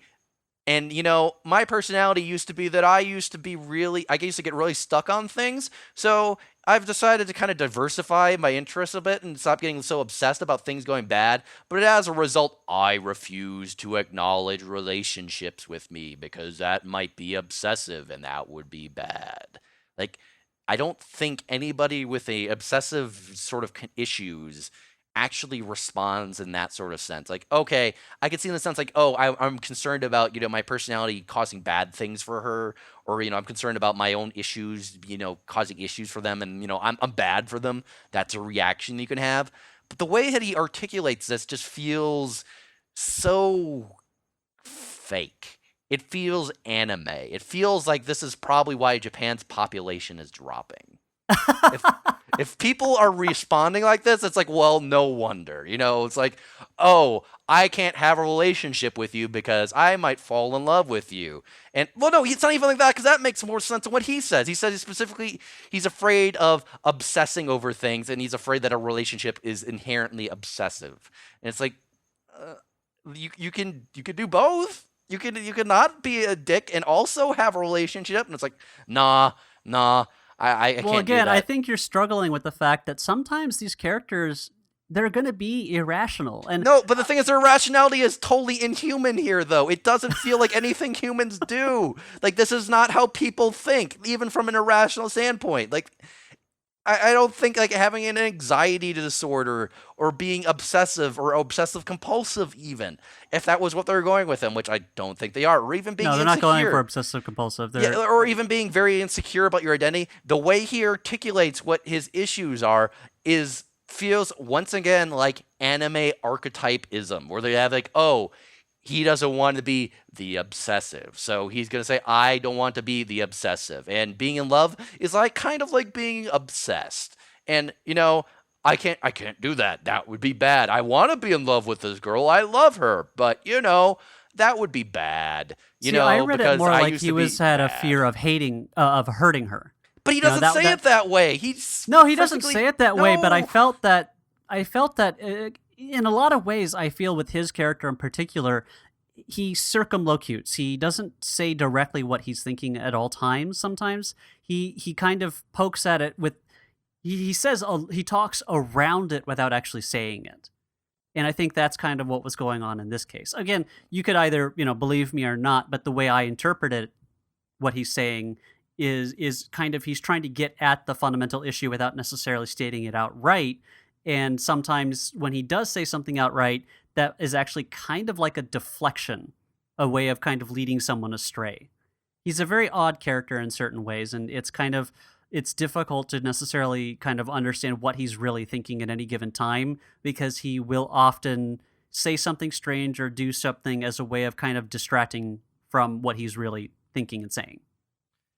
So again, you could also just say like, no, like, again, my interpretation might be full of shit, but that's the way when I Sure, and looked at it, I'm not I felt there rejecting that by was any an means. I'm just saying that my takeaway from this is that part of my issue with you this, felt it's clumsy. Like I feel the it's very dialogue clumsy. itself is Like, there are ways that they clumsy. could have approached this, but the way that they actually characterize him here, to me, felt very awkward and it didn't feel real. And a lot Or of this it called felt inorganic, I think is sure, another way of saying it. and a Yeah. lot of the whole thing is this, it comes across as, and a lot of the whole thing with the character interactions in here come across very anime to me, where characters can be obviously very much in love with each other, but because this is anime, nothing can ever happen. It is a constant trope that they will ever forever go back to because that's how you get people to keep coming back to the end, is that if relationships never go anywhere until maybe the last moment, then you pretend and then you just completely dodge it because you'd like to do a sequel maybe. That, That or maybe there's just like a pandemic of like a fear of intimacy or something. once again, maybe this is why Japan's population is dropping. You know, but that, I mean, that's a big thing with anime. It's just like relationships. It is actually rare for an anime established in like a school setting to have a relationship that is formed and then actually goes somewhere, like, or the actual series is about the relationship. But maybe some of that's There's actually one right now, actually. My Love Story. My Love Story is a great example of this. Yes, I agree. It is my love story deliberately goes out of its way to to go Make you under. think you're going in that other route for the Sure, first like three but they episodes, and that then they go, "Nope, well we're that doing something different." well that in general, that anime and that the manga that's based on in general goes out of its way to very much kind of go under and avoid all those very stereotypical tropes in general. The very fact that the protagonist of that is not a pretty boy, he is not particularly he's not particularly smart. You know, he's not Or all those and things he's that. not yeah, he's not that super sensitive wounded bird type of thing. No, he is a guy's guy, and it looks kind of ugly, and people get scared of his appearance, kind of the sort of thing. It's definitely deliberately kind of avoiding all those existing tropes. But this one definitely goes very much in the we can't have characters go anywhere in terms of relationships because that would be bad. And also they of course have the ongoing thing of that actually turns off a certain audience from your work if you have relationships get formed because they like to project the mental image of them being in a relationship with that character. Yeah, it's almost like if that problem becomes so prevalent and so common that artists and writers end up start internalizing it whenever they make stuff. Yeah. I mean, or maybe that's just to be honest, that might just be a Japanese cultural thing in general, where they just how romances are depicted. But it is a very common thing.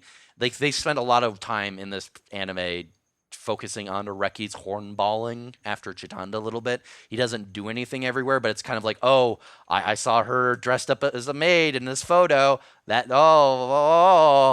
she's moving close to me. I better do what she wants because I can see her, her chest bone. I'm looking at her butt. It's like a lot of that sort of stuff. It's like kind of like subtle stuff, but it's in the context of it must be pure in anime. Everyone must be pure at all times. And Chitanda is character encapsulation of female purity because that is the Japanese ideal for that sort of character archetype. And so character like romance stuff can never happen in the work. And when it can happen in certain other works, but it is exceedingly rare. And there's a lot of that sort of stuff in here. I think the thing at the very ending where they pretend that they're gonna go somewhere and then psych you out is the most like bullshit type thing to me. Like it's kind of like, you thought we were going there, but you were just thinking about saying something. No, fuck you. Anime over, fuckers. It is such a like we're gonna pretend we're gonna do it, and then we're not. And it's like, you guys are fucks. Like, just do it. You don't have to pretend to do it and do it. You can have these, you can have a full arc in terms of a relationship where these people get to know each other and express their relationship. But no, we have to very subtly say that they clearly have a thing for each other. Like Areki and Chitana clearly have a thing for each other, and they say it as much as they can without saying it, but nothing will ever happen out of it. And like, Yeah. I'm not saying like you have to have like the full like, and then they fell in love and lived happily ever after. But it would like be nice if we had a full character arc here rather than little bits and implications of it. So Because you basically felt that you didn't feel like it had a resolution. it didn't to me. Like they did Yeah. not feel any major resolution at all. The only thing we really felt to me that got resolved is we clearly saw that Areki's personality has gone through a major transformation over the series. He is way more outgoing now. Like the very fact that he does all the stuff in that very final episode where he volunteers to march in a parade, Yeah. that's a major thing to him. But the entire reason why he's doing that really is because he is mad, got a thing for Chitanda. But Yeah. that's never expressed, and it doesn't like it's like implied like, oh, maybe they'll, and it's like, oh, whatever. Yeah. Like that the whole Well, thing at the well, end where to he's be basically fair, the go ahead. that I want to really touch again on that last bit where it's like, oh, like, oh, you want to focus on the sciences, your stuff to go with your career thing here to help your family thing. You want to focus on the sciences because you don't really have business acumen. And then Araki's like, what if I helped you from the business side? And it's like, oh, he's immediately they want to relation. And it's like, no, you didn't actually say that. He just thought it. And it's like, oh.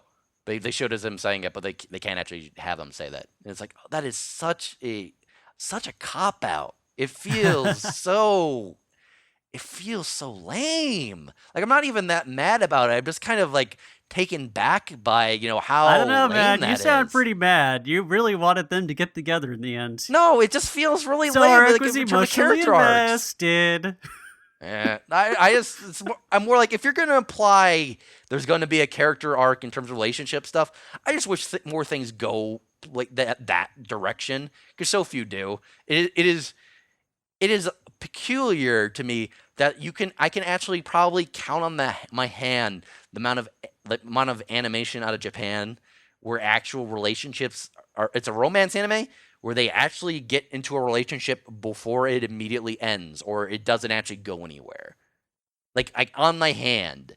That is Yeah. weird for a romance. And to be fair, the interesting part of the romance is that aspect of stuff. Well, of, it's the conflict and the struggle because it's like what we had with a lot of sitcoms where it's the will they, won't they, and once it's solved, you're like, oh well, okay. Sure, but you can do an interesting character drama about the issues with having a relationship. Oh well, You yeah. mentioned But My this Story as a good this example of essentially that. There are lots of good stuff that go into that realm. A bit of a stereotypical example that people often refrain on is that Toradora is a very much an encapsulation of a bunch of character tropes that are kind of lame, but it actually goes somewhere with the character relationship stuff or the romance stuff before it ends by a fair bit. Like it actually finally gets there, and very few things actually do to the point where the fact that it actually does it before the final episode is actually surprising. And I see what you mean, and well, here's the other thing too is that like I think if they wanted to explore the relationship stuff, I think they would have to do it in another season because again, it had already reached something like 22 episodes at this point. Like it wouldn't have enough time to kind of go, how would that relationship work out? sure, well, I How would mean, they things could at least go? And the book series also ended at that time, so they yeah, didn't yeah, have. yeah, it certainly did. Imagine that. So That's fucking weird, huh? You yeah, know, it's just more it's the fact almost that like it was an adaptation of something. well, it's just more the sense of it doesn't feel that real. These sort of things don't feel that real to me in terms of like narratives, in terms of character interactions. Like, I don't think if you have kid one and kid two in high school, you put them next to each other, and it's going to be an absolutely pure anime thing where they will never ever admit any sort of base, like, oh, hey, you want to get a soda? Like not like it's like this regimented thing of just like anime history where they can't ever be real. And it takes me out of it in these sorts of things where it's actually very much focused on that character dynamic. Like the actual show, for all the mystery stuff in it, I think the most interesting aspects of it and the parts of it that are best are ultimately the character bits and the actual interactions between the characters and their issues and how they foil off of each other. But it never really feels like they invest fully in going that direction, and they never really go all the way with it. It feels like they give like in these last few episodes, they with Satoshi and Mayaka, where they do some implication about that, like, oh, maybe he'll finally come around on it, and then the final episode is like, oh, did anything ever happen out of that? And Mayaka's like, not really. No, actually, they do. They're dating. No, but no, she said no. They actually say they're like, oh. How did whatever came of the outcome of that, and have things changed much? And she actually says, not really. Like They don't actually state that in the episode itself. Go back Weird and because watch it. I okay, because when I watched it, I read it as like, no, they actually kind of are together, but what really changed between them hadn't changed, other than the fact that he had finally said Well, something. the end of the episode, I'm being a bit more honest about it. But then she's like, "Oh, did anything ever come of that?" And she actually says, "No." Mm-mm. Like, Hmm. it implies to me like, okay, maybe I think you could possibly read it as that. I think, but the impression I got of that was like, oh, they're doubling down on this, like relationship stasis that these things have to maintain, and Hmm. that feels really. It doesn't feel real to me, and it feels like it limits the narrative in terms of how compelling it can be. So essentially, it's just that you don't buy the emotions or at least the actions and behavior of the characters. I don't buy it, and also I feel like it's not particularly interesting what they go with, even if it is unreal. Because there's a lot of unreal plots and character stuff in animation that is really just entertaining. So who cares? You can kind of easily kind of gloss over it. That's the kind of the basis of all comedy series, for example. But it just doesn't feel that interesting to me. The actual character, like it feels like they're almost there. Like they almost have something great, where they could have really had something that was particularly interesting, but it feels like they don't go far enough. Like they could Or have they don't really, commit. Yeah. or they could have really gone dynamic in terms of the character arc here. But the character arc is so fleeting. It is so incomplete. And they spend so much time instead on the mystery of the person stealing a piece from each of the school clubs in order to declare a message to the school council president that maybe he should have finished that manga that one time. They spend so much time on that instead of the character stuff that it's just kind of just it feels split between purposes. Okay, I see what you mean. Kind of like a little bit of a jack of all trades, master of none type of deal. Absolutely. And this is like I'm not saying this anime is bad by any stretch, and certainly from the animation standpoint, it's fan fucking tastic looking. Like it is like really Well, great animation to watch. let's get to the whether or not we would recommend it. Sure. Like on what level. And I liked it a bit more than you did. And it's in, but at the same time, I totally acknowledge the criticisms that you have of it, and I could definitely see where you're coming from. My interpretation of it is just that I acknowledge that stuff is there, but I ended up just focusing on those, the details underneath that I thought were interesting, and some of the emotionality I actually did kind of go like I've actually been through type of things like that, and a lot of people unwilling to kind of say what they were really feeling at the time, and a lot of mutual things where both sides were, not a bit too scared to say anything, or just things like, so like there are plenty of times where like I have, and I've also seen other people behave in those type of situations, but that again is on a very personal, perspective, like where I have seen people behave certain weirdly. And of course, yes, there are also plenty of behaviors in there that I'm like, I don't recognize that at all as well. So I think what you interpret out of this might be just also what you personally bring to it when it comes to whether or not you believe certain emotional reactions. But I'd say definitely the thing I liked the most about it is just the directorial aspects of it. I liked the tone aspect of it. I liked the color. I think just visually and just compositionally and everything else about it, I think it is probably one of the best looking shows I've seen in a long time. Hmm. And I would like to see, some of those techniques brought over not only here but into other programs as well. Because if you're going to do kind of a daily life kind of real world setting style, like I think this is a really good way of doing it. Sure. Personally, I want to be clear. Like, I don't hate the show. I don't think it's a terrible show. I think it's actually a pretty decent show. I'm being very critical of aspects of it that particularly frustrated me. They, Oh they, no, they and didn't that's make me. totally Yeah, valid. they didn't make me like hate it, but there was a lot of moments that I felt very frustrated about the sort of character arcs and the sort of things, the things that felt very, again, mechanical. Hmm. I'm fine with down tempo shows in general. I've got people have given me guff in the past for being very critical, not super into these sorts of things. But I don't hate down tempo shows in general, where it's kind of like a just a character sort of drama sort of thing. I don't hate that by any means, and never stories don't have to be just a constant smorgasbord of plot and things happening that are major. But I like there to be a arc in general. That is a thing that I very much want out of a work. I want to feel like I go in at one point, we have an establishing bit for the characters, we have a idea of where they are, and I want things to go somewhere. And with this, I don't feel particularly like we actually go all that far. We have little bits of it towards the end, but it's very much appearing in the last couple episodes. Chitanda's entire arc feels like it just shows up entirely in the last episode, in fact. Yeah, it really does. Well, she has her arc as a little bit in the first 6, and then it kind of pauses for the most part, and then it restarts again in that last Sure, episode. but even then, it's like it doesn't feel particularly to me. It didn't actually seem that much of like a dramatic arc at all. It's where I go, oh, she's kind of stuck here, but she's fine with that. It's like, oh, Kind of. do you ever, Yeah. that's her entire thing. Is like, actually, she's fine with that. She just wants to, do things to be nice because she is, again, the ideal Japanese woman.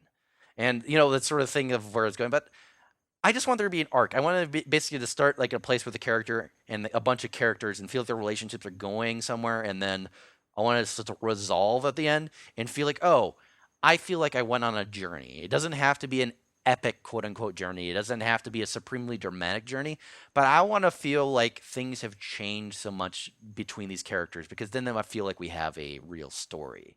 And we have some of that definitely with Oreki going through his entire arc of opening up, but to me it feels like it doesn't go far enough. And so much of that also is tied into the fact that this feels very much like a light novel where nothing can really happen all that much, and that's very frustrating to me. And again, that also feels tied into the fact that there's a lot of very focused attention on character archetypes where they repeatedly state, like, oh, I'm just a human database. I can't draw conclusions. Oh, I'm an energy conserving human. If I don't have to do anything, I won't. And if I have to, I'll do it quickly. I'm curious about everything. It's kind of like it feels overly focused on these archetypes that kind of draw away from the character stuff. Ultimately, also, the animation in this is fan-fucking-tastic, as I was saying, but in an ideal world, this animation would have been used on a completely different anime that wasn't set in a fucking high school. Fuck high schools. Gotcha. Fuck Yeah. high school animes. I'm tired of them. I'm so tired of them, Nixie. I want them to stop. It's every single one is stuck in a high school or a high school club or some combination of those two things. Always. What if this was like a film on like war? Like, oh, the senselessness of war. What if this is like a World War II film? Like, that's completely unrelated. But what if we had this quality of animation in that kind of thing, huh? Or if it's just like an interpersonal drama between adults, like you could totally do that as Absolutely. well. Oh, Like, this I don't know if this style would work for a war film per se, but I think it would nah, work that'd be well rad. as a, Sure, I sure. don't I'm know. not saying necessarily the style, but like this level of we put money at Artistry it, and this amount of direction. cinematography. Yeah. Sure, it's more the sense of like it almost. It's gonna seem really mean for me to say this, but the animation feels so kind of almost wasted on the sort of plot to some point. 'Cause they spent a lot of animation and budget on something that is super like down tempo, where there's a lot of like attention paid to the base character movements, but these base character movements are often just moving on a desk forward and back. And it's like, okay, you guys are putting as much animation into that as, another anime would put into a full-on action scene, which is incredible. That's crazy that you guys are doing that. But it's like, oh man, what if you guys were doing something really exciting with this or interesting with this, or doing something like, more dynamic with these scenes. And I guess the fact that this is such a down tempo sort of show and yet it has that sort of budget is itself very interesting because it allows them to focus that animation entirely on very simple, Nuance. classic, nuanced character movements. Sure. But I don't feel like the characters themselves are nuanced enough to sort of Deserve it. justify it. Okay. It doesn't I feel see what enough you like mean. it's there. If we had more interesting characters here, I'd feel much better about it. As I commented to you and I commented in general, like a lot of the stuff in here kind of made me long for Tatami Galaxy, which is a very different sort of work in all sense of things. You know, it's a very different narratives, a lot of very different characters, but I really like the dynamic character arcs in there of us discovering characters over time. And I find it very interesting looking there that Tatami Galaxy is very much a work where most of the characters don't actually undergo much of an deliberate exact arc, but it's very much an arc of you and one of the characters discovering the details of everybody else's personality and discovering themselves. And at the beginning of that and at the end of it, you have a very good feel of where he starts and where he ends. And it feels like things develop as a result of that, where you have a better state of where they are, or a better understanding of where they are in life, and they feel like they have a much better idea themselves of where they're going in life. And I don't necessarily get that from this. All right. So would you suggest someone watches it or not? I don't know. If you're very much interested in the animation, in the actual art of it, I'd say certainly yes, a definite mega yes, in fact, just because again, it looks really great. I can't think of a television anime that wasn't a port of an OVA to television in recent years that looked this good. Paranoia Agent kind of comes close, but that's also still older than that, so they didn't have that level of technical polish yet. Yeah, and also that was over a decade ago. Yeah, so it's like that's the only other one I could think of that had like, Like whoa, this is almost cinema level. This is yeah, as you said, this is basically cinema level. Like there's a few times where there's one random thing to just completely interrupt and derail this entire conclusion. I noticed a bunch of weird animation errors that kind of took me out at times. Not like a lot of stuff where it felt like they screwed up the lip flaps. I don't know. It was a Hmm. weird thing. There was a when they were having the scene where they were getting told all the different theories for the film. There's a scene where Chitanda starts talking before they actually cut to her talking, and the actual previous frame that they sit on it, her mouth is completely shut. Oh, yeah, that can. There's a few of that Yeah. sort of things, or where they call attention to some outfit stuff where it's actually the plot is very focused on the outfit, like the cosplaying that Mayaka does. And actually, there's a bit early on where it contradicts, like, oh, you didn't bring any like special shoes or boots or anything, but she's wearing boots or on her way to school there, like actual like cosplay boots.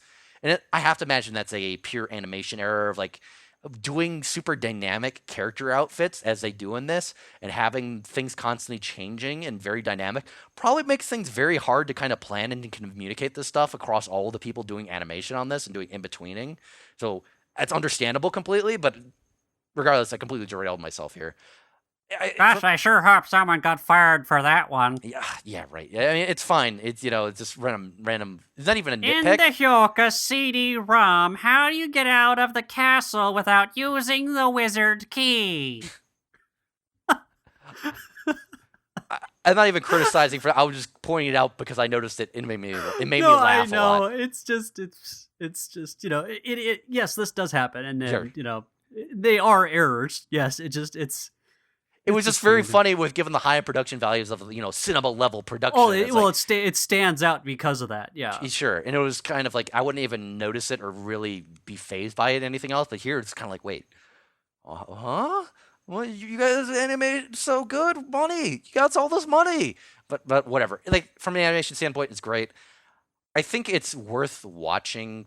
Possibly if you're fine with this sort of anime. Certainly if you're fine with very down tempo stuff in general and you like stories where things don't necessarily happen, which a lot of anime is in fact that. This is probably one of the better examples of that because things do kind of happen.